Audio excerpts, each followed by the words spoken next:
International media converge on Vancouver for the Stanley Cup Final. And a fatal shooting on Seattle's I-5.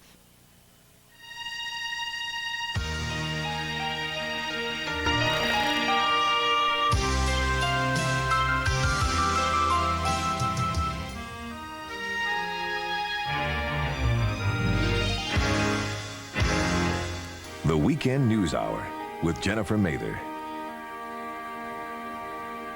Good evening. As many as 1 billion people around the world could be watching the same thing on their TV sets. It's the third game of the Stanley Cup Final between the Vancouver Canucks and the New York Rangers being played right now in Vancouver. It is a record number of viewers. Never has the media coverage been so extensive.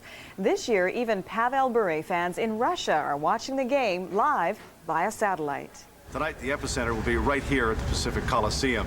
As you may know, Vancouver fans don't have a whole lot of history with hosting Stanley Cup Finals. Even the media is making history at the Stanley Cup Final. Never before has there been such extensive coverage of the battle for the Cup.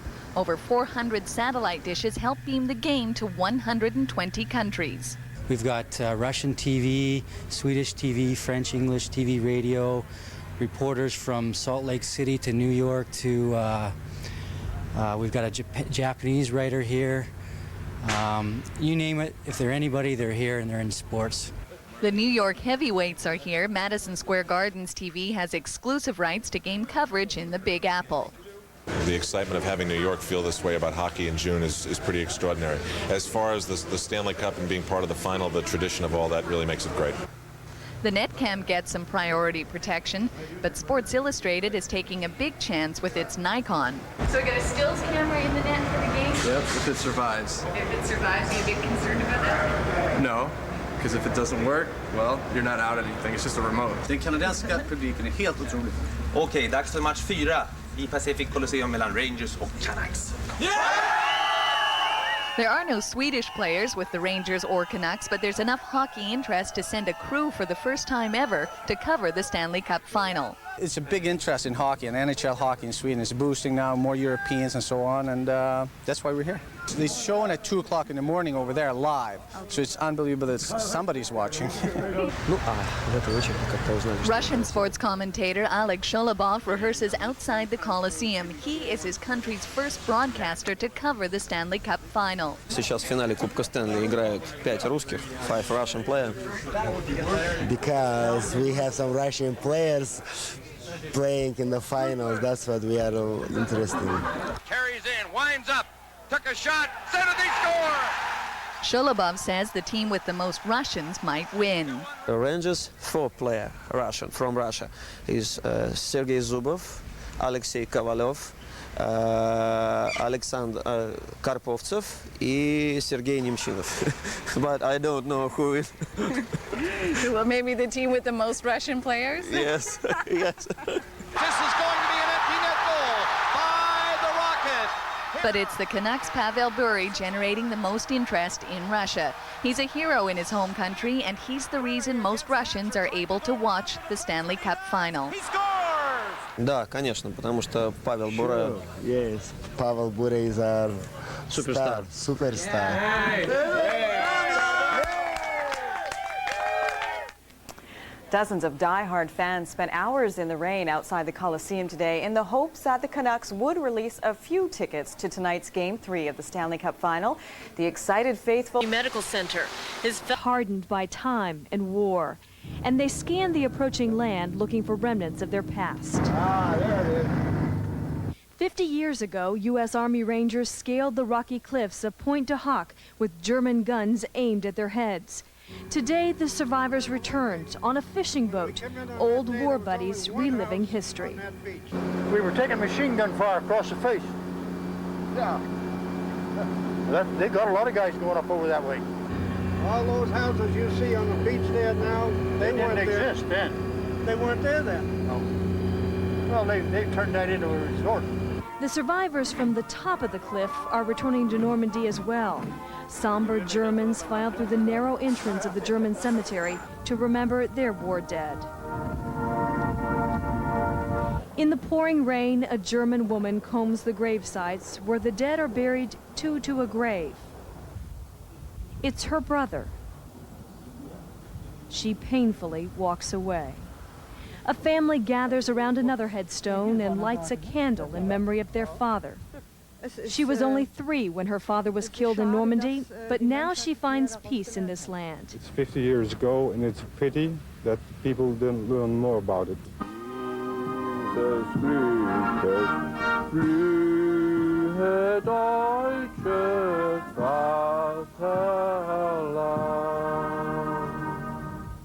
This is Normandy's largest cemetery. There are 21,222 German men buried here and 2 women. And underneath this giant cross, the remains of unknown German soldiers. One man remarked here today, it doesn't matter if there are Germans buried here or Americans. What matters is they died. More than 200 people are reported dead or missing after a major earthquake, and as many as 12 tidal waves hit the Indonesian island of Java. An earthquake measuring 5.9 on the Richter scale shook the southeastern part of Java almost 2 days ago. Most people were asleep when the earthquake struck. At least 630 homes have been destroyed. There may be more tidal waves on the way. 400 aftershocks have already hit East Java. Rescuers are hampered by bad roads and communication systems. The United States, with 36,000 troops stationed in South Korea, is gaining support for a call to apply sanctions against North Korea. The U.S. administration believes the North Koreans are producing nuclear weapons, contrary to an international arms agreement. The North Koreans say they would consider sanctions as a declaration of war. At the State Department, the U.S. concluded 2 days of talks with diplomats from South Korea and Japan, with all sides in agreement. There should be sanctions against North Korea. They shared the view that the UN Security Council urgently consider an appropriate response, including sanctions. In Beijing, from North Korea's ambassador to China, more defiance. If there are any kinds of economic sanctions to our country, then we will regard it as a declaration of war. President Clinton rejected that claim. In England, the president said sanctions are imperative, but there's still time for North Korea to avoid sanctions actually taking effect if we can work out something on the nuclear inspections. The U.S. believes a full reactor inspection would show North Korea illegally diverted spent fuel in 1989 to make 1 or 2 nuclear bombs. But some countries fear imposing tough sanctions could make matters worse by further isolating North Korea's highly volatile leadership and prompting it to expand its nuclear weapons program. American soldier Oliver North made a name for himself by raising money for the Contras in Nicaragua by selling arms to Iran, a sworn enemy of the United States. Now North will be running for the U.S. Senate. North won the Republican nomination in Virginia with 55% of the vote. As a Marine Lieutenant Colonel attached to the National Security Council, North was convicted of felonies for destroying documents, accepting a gratuity, and aiding in the obstruction of Congress. His convictions were later overturned on appeal.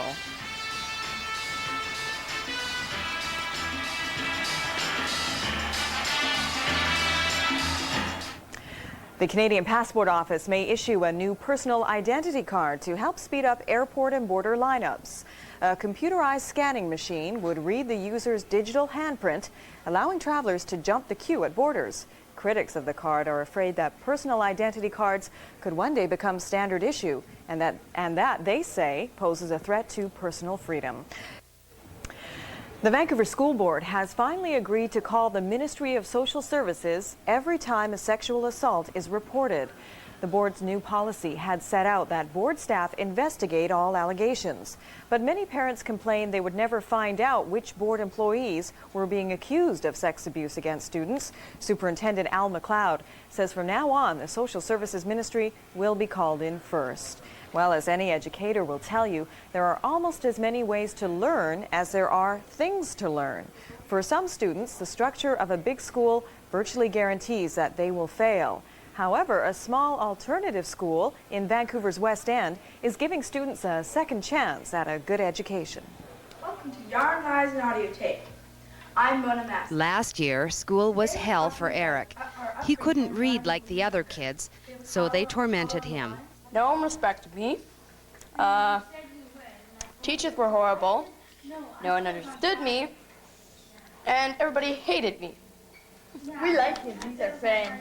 This year, Eric's life has changed. He now goes to Lifesong, an independent school, and it works for others like Eric who just learned better outside the conventional school system. Here he has found friends and a different way to learn. You get to go at your own pace, which is really a lot easier for a lot of the kids, because most of the kids have different paces, right? So it's a lot easier for us. It was just wonderful. It's a small class. I mean, 13, 14 kids is the maximum. I think there were 12. He was the 13th child last year.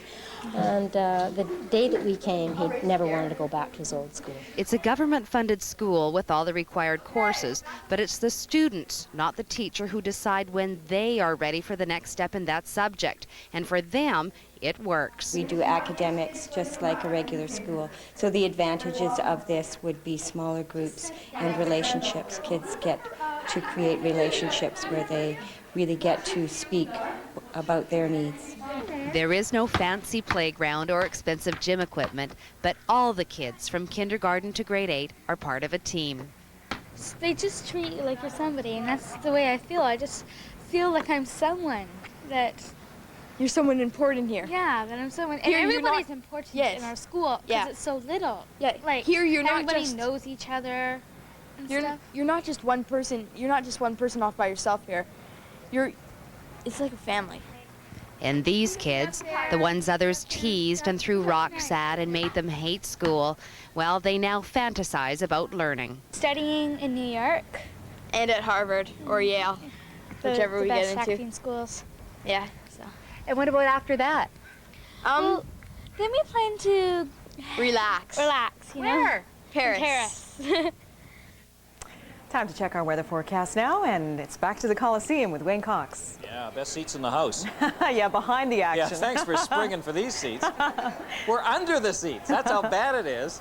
I want to show you something, Jennifer. Right where I'm standing is where the Rangers kind of walk in and out. Right. Down this little alleyway, right down here, this is the Ranger bench. If I was to keep going down in here, I'd be sitting on the bench with the Rangers. Can you see these guys sitting under here? Steve, can you snap in there? Go way in there. It's really dark, I know, but a bunch of guys sitting around a picnic table under the seats. They use remote still cameras for Sports Illustrated. And this is where they stick them. You'd think you'd get a better deal if you're with Sports Illustrated. I don't know. They can pull strings, I guess. But they've got remote cameras around the building, and they sit down and watch the monitor, and they're taking little shots for the big SI. Let's see our own little photograph from upstairs, shall we? While the game goes on behind us. Oh, we got clouds coming at us. Why is that? Well, low pressure system off the coast, been circulating storms in our direction. And the next in a series of frontal systems expected tomorrow, and then another one on Monday. No, it doesn't get any better, my friends. Let's look at our temperatures around British Columbia. For the interior, we got some clouds, some showers, some thunder showers on the way for the next couple of days. The storms roll across the province on into Alberta. Let's go across the country. They had snow last night in Newfoundland, cold drizzle today, cloudy in the Maritimes and through Quebec. Sunny day in Windsor, partly cloudy in Toronto, a few clouds at the Lakehead and Winnipeg. Then the clouds move on into Regina, Saskatoon, Calgary, Edmonton this afternoon. Rain in Prince George and Kelowna today, cloudy in Whitehorse and Yellowknife. Our color contour map will link up all our like temperatures at 5-degree increments. You can see a whole lot warmer way down south. And boy, it was getting warm in Arizona, I'll tell you. Our cloud cover will show you where our major storms are happening. As you can see, over most of North America, we got a lot of systems rolling on through. Let's light them up and see where the precipitation is going on. Thunderstorms in the Gulf states of Louisiana, Mississippi, Florida. Some storms rolled across South Dakota, Nebraska, Montana, Wyoming, Utah. As you can see, the rain up on the west coast. Temperatures around the rest of North America add to those: Acapulco 35, Honolulu 31, Mexico City 28, and Palm Springs 38 degrees. It was, how much? 112 degrees in Lake Havasu City in Arizona. There's the airport right now, 16 degrees, wind out of the southeast. The barometer's on the rise, and there's our precipitation, 2.4 millimeters. Now, let's go region by region and see how it stacks up. Whitehorse, Southern Lakes, cloudy with showers, a high to 14. For the Peace River District, cloudy, some sunny periods, scattered showers, a high to 22. For the Caribou Interior, cloudy with sunny breaks, isolated showers, highs to 19. For the North Coast, lots of rain coming your way, another system, 14 degrees the high. For the Thompson Okanagan, morning sun. We got some cloud and afternoon showers for you. 22 degrees your high. For the Kootenays, sunny with cloudy periods. The BC Medical Association has come up with a plan designed to encourage doctors to set up practices in remote areas, and depending on the location, how much they can charge for their services. The proposal was announced at the association's annual meeting in Victoria today, but before the initiative can be implemented, the provincial government and then the doctors themselves must approve it. Population guidelines and basis of need as coming into the province. It will be exempting local grads and undergraduates at the university level here, but will be limiting the ability of others to come in unless they come into an area of need. If there's a determined need, then of course they can come into that area. And what it will do, it's not a 100% limitation, but it allows for a market. Adding another sour note, federal government figures showing small business loans, those under $200,000, shrank nearly $4 billion between 1989 and the middle of last year. Federal and provincial politicians have zeroed in on how the banks deal with small business, and like sinners at a Southern camp meeting, bank after bank says they've put their past behind them. They now are open and welcome the small business borrower. We believe we understand a little better what small business needs, and we're going to continue to work in that direction. We listen to people. I personally go out and listen to them, and we try and make changes as a result of it.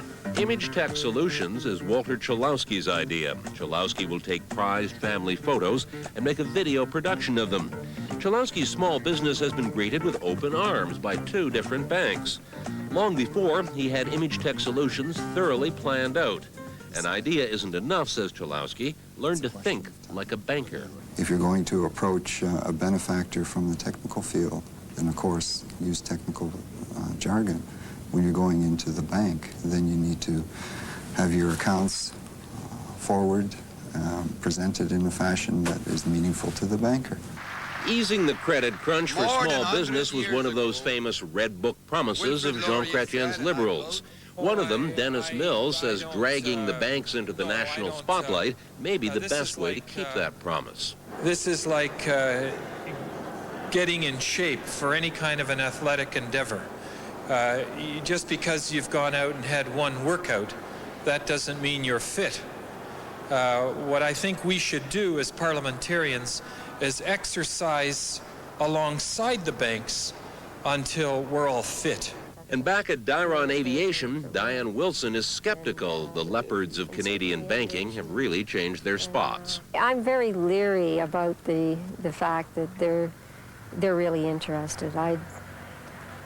I'd have to see it to believe it. Coming up on the Weekend News Hour, Brooke Ward will be here with the sports. Stay with us.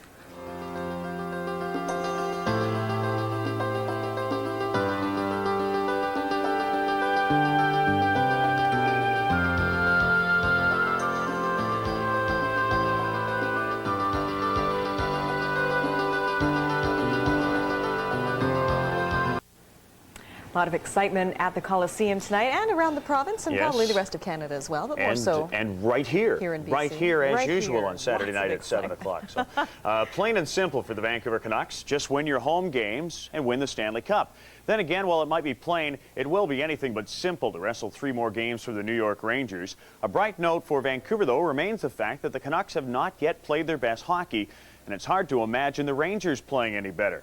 Well, if the Canucks can pick up their offense, well, you might not have to imagine this city hoisting the Stanley Cup because it could become a reality. Canucks and Rangers out at the Coliseum. Mike Richter and Kirk McLean, the goaltenders, getting set to do battle here. They have been key so far. It will continue so. First minute of play, Leach in alone. McLean saves the day and keeps the Rangers off the scoreboard. Still in the first minute, here goes Bure. You know it, right through the 5-hole on Richter. 1-0 Canucks.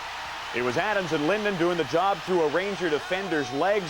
There again is the pass from Linden into Bure. He finds the 5-hole. 1 minute and 3 seconds in. The Canucks lead it 1-0.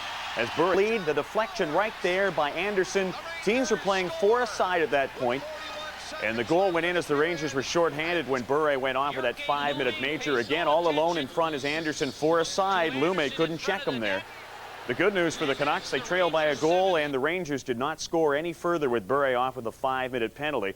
They're now in the second period, but obviously Pavel is gone from the game. Canuck would outshoot the Rangers 11-9 in the first period. Gut check time for the Canucks could be a key in this series, but without Bure, and they trail 2-1 in the second period. The women's final slated to go today at the French Open Tennis Championships, and while the final did get underway, it's not over. Mother Nature decided to get on the action and bring some rain in the early going. Prior to the thunderstorms and the rain and the fun in France, though, Mary Pierce in the far court, actually she's in the near court. Check that, there she is in the far court. Nice backhander regardless. She won the first game, and before the rains would come, a nice looking rally coming up here. She has a 2-1 lead before the rain comes in. We'll let you just enjoy this one, get helped out by the net right there.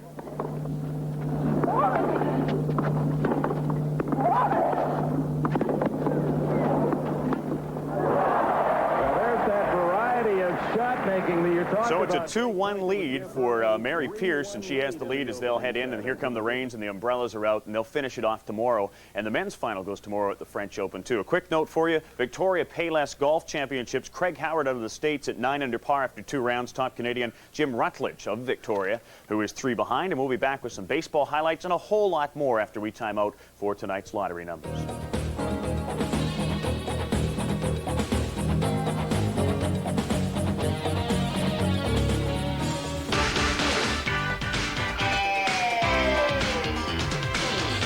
Good evening, everyone. I'm Sterling Fox with tonight's 649, BC 49, and extra winning numbers. Just imagine winning $2.5 million. Tonight's estimated 649 jackpot. And a reminder again to watch Luck TV here on BCTV for BC Keno and Daily 3 winning numbers at 10:59 every night. And now here we go with the Blue Game for June 4th. The first ball is down. It's number 13. Next is 39. And that's followed by a 46. Match 3 for a $10 prize. 33 is our next winning number today, followed by 17. And then we have 42. And to complete today's 649 draw, watch now for the bonus number on the right. And today's bonus is 29. And now here again are today's winning numbers as drawn. We have 13, 39, 46, 33, 17, and 42. And the bonus is 29. And now here are today's 649 winning numbers in numerical order. And here are today's BC 49 numbers for a grand prize of $1 million. 11. 18, 20, 32, 36, and 46.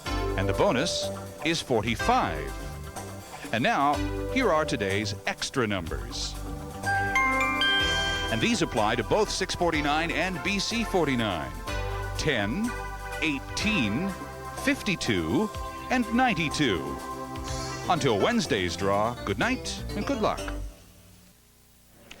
Baseball action. Montreal Expos took to the Ivy of Chicago today, taking on the Cubs at Wrigley Field. The Expos starting the day 3.5 behind the first-place Braves in the NL East, while the Cubbies had lost 4 straight. Action in Chicago today. First man to the plate for the Expos, Grissom. Home run number 4 off former Portland Beaver Willie Banks. We saw Banks at Napa Valley Stadium for the last couple of years, but here he serves up the gopher ball to Grissom. Then with Moses Alou on, that's Maple Ridge's Larry Walker, his 8th home run of the year. 3-0 Montreal, still in the first inning. Later we go to the 8th inning, the Expos up, and they'll get up even further. Will Cardero with a long ball off Jose Bautista. The final 6-1 Montreal as the Expos knock the door and knock in. Long ball 3 times in the first time this year. They've had 3 homers in a single game. The Cubs have lost 6 in a row. Elsewhere, we'll go into the 9th inning with Cincinnati leading New York by an 8-5 tally. Atlanta then stay up on the Expos by 3.5. They defeat L.A. by a 4-2 margin. In the 10th inning, San Diego, Florida tied up. Elsewhere, Giants and Cardinals are tied up at 1 in the 7th inning. There's Houston sneaking by Philadelphia. They're still playing in the 6th. And Colorado now with a 1-run lead in the 3rd inning over Pittsburgh. Into the American League, not many Canadian fans going down to see the Blue Jays play in the Kingdom. Of course, with the Canucks at home, not a great weekend. They always hope to draw big fans in the Kingdom with the Jays in. That's not happening right now. Elsewhere, Kansas City 4-3 over New York. Jose Canseco, third home run in 2 days. Texas with a win, and this is not a football score. Minnesota beat Detroit 21-7. Twins had 24 hits. Pedro Munoz 7 RBIs. Other scores: Eddie Murray, career home run number 450. Cleveland all over Oakland. And in the ninth inning, we've got Chicago up on Baltimore by 5 runs. California and Milwaukee also a late start. Vancouver Canadians close out a series in Colorado tonight. The Seas have won 4 straight. They're in first place in the Coast League's North Division, by the way, and they'll take on Tucson at Nat Bailey Stadium. Note the starting time, 7:05 due to travel, 7:05 tomorrow night at Nat Bailey Stadium. When it comes to sport injuries, it's not just the price that the professionals have to pay to play the game, but when it comes to little guys, tomorrow's stars, little leaguers, some are trying to cut down on the chances of them getting hurt. It's a common summertime sight on diamonds throughout the region. Kids playing Little League Baseball. There are over 10,000 registered players in Ottawa and the Valley, and safety is a concern. You don't concentrate on the ball, like you could get hurt too. And then for safety, you should stretch before the games. The East Nepean League streams its players into divisions so that no one is overmatched in abilities. So far, injuries have been minor. In the game of baseball, the kids have to watch the ball all the time. And it's when they're not watching and not paying attention is when they're going to get hurt. An American ball manufacturer is on a cross-Canada tour promoting a new product. It's called a Riff Ball, Reduced Injury Factor. Rather than the traditional yarn-wound center, they've replaced it with urethane, a softer middle, and yet it retains the characteristics of the regular Little League ball. Ball impact is causing over half of the injuries which occur in youth league programs. This would be age 12 and under. So by building some protection into the ball itself, see, we're addressing over half of those injuries. We haven't had a lot of problems with baseball injuries to the ball. I think more kids are injured on their bicycles going to and from games and practices than are at the ball games. The alignment looks quite good. From a medical standpoint, baseball is one of the safest sports for mass participation. At CHEO, they treat many more football and hockey injuries. We certainly see the sliding injuries and that kind of thing here more. And we'd, of course, see a kid who's been pitching too much who might end up with an overuse syndrome in the elbow. Now batting helmets are not only worn by the hitters but base runners as well. And for players just starting out, there